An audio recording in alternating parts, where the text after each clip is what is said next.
Со радикални мерки државата влегува во радикалната фаза на епидемијата. Од среда полицискиот час се продолжува секој работен ден од 16 часот попладне до 5 часот следното утро. За викенд забраната почнува од 16 часот во петок и ќе трае до понеделник во 5 часот наутро. Се заоструваат и мерките за лицата над 67 годишна возраст. Тие ќе смеат да се движат само во работни денови од 10 до 12 часот. Само 2 часа за движење и тоа во работни денови ќе имаат и младите до 18 години, за кои е определен периодот од 13 до 15 часот.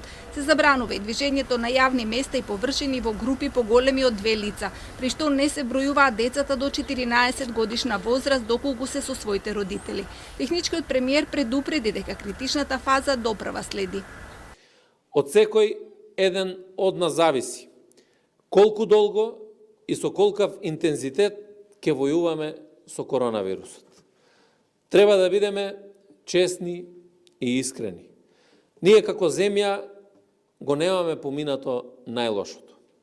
Според експертите, наредните 2 до 3 недели ќе го достигнеме пикот на бројот на заразени од коронавирусот, кој најверојатно ќе биде помеѓу 2000 и 2500 потврдени случаи.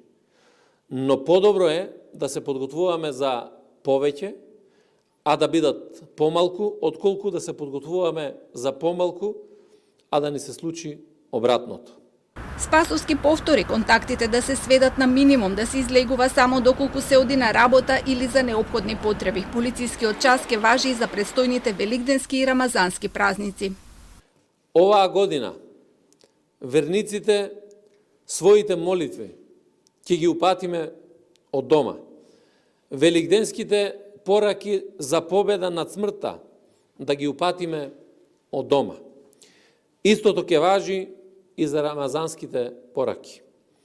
Од дома, преку телефон, преку интернет, секој од своето семејство, од својот собствен дом, а не собрани породнини и гости.